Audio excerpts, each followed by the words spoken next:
But yes, I think the days of 10% growth are days we can fondly recall. I actually am very happy to hear China talking about rebalancing its growth to more sustainable levels. I think it is good news. Good news for China, good news for quality, good news for the world.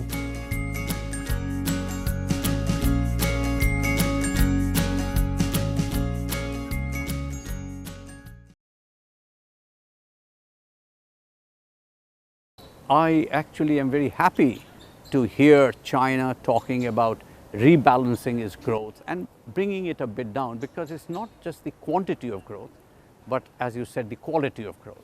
So if China still grows at about 6.5% over the next 5 years, I wouldn't be too concerned, because the quality of growth is very important. China has had extraordinarily high growth rates for an extraordinarily long time. I mean, 3 decades of growth rates on the order of 8 to 10%, historically almost unprecedented. And essentially in the sort of the way economists think about what's been going on is China has been moving from relatively inefficient systems and processes to more efficient systems and processes. They've been moving out to the technological frontier. And once you begin to get close to the technological frontier, things begin to slow down, because it's much easier to adapt existing technologies that you haven't used before than it is to develop new technologies. And so the notion that there's a new normal, and the recognition that there's a new normal, and that growth rates may no longer be 10%, they might be 7%, and they might even be less than 7%. China is now a very large economy, second largest. It will become the largest economy in a few years.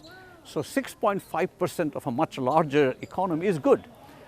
So I think in a way, it's a good idea that China is starting to think about the quality of growth, about the inclusiveness, about issues about inequality, about green growth, about issues about environment.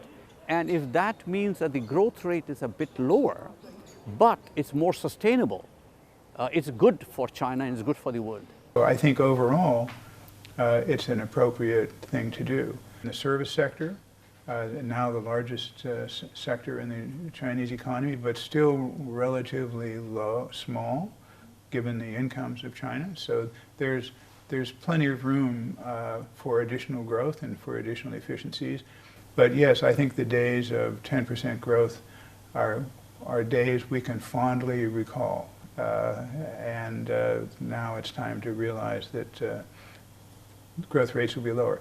Do understand that 7% growth, which is the sort of current target, is higher than the growth of most other economies. And it's certainly much higher than the growth of industrial economies, who don't seem to be able to grow more than about 3%.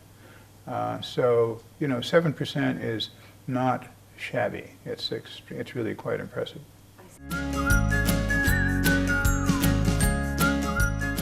I think it is good news. Good news for China, good news for quality, good news for the world. And I think it is better than to want to make growth for growth. And also, I think we need more to modernize in China, to have more modernization for the first point, and also to take care about the quality of the products and the way to protect the environment. Because some people thought, oh, maybe the economy, the world economy will have big problems. No. I think it is just a phase of stabilization which is necessary to build a better economy, more strong, more deeply, more real for China, but also for the world. Well, China grew rapidly during the last more than 2 decades now almost. And its growth rate has slowed down. But I think China is adjusting by its own policy decision. The growth path that China is embarking now will allow it to improve the quality of its growth to more sustainable levels. And I do believe that this, quote, new normal that one is talking about will also take China continue its march towards further improvement in the living standards of the people, better quality of life, and more sustainable, I think, is a more important factor in my mind. That's very important that they have addressing this issue now because, as you know, the GDP growth is going down in China, and so the new normal is to, in response to this, this going down of GDP in China, and this is the appropriate moment to address that issue.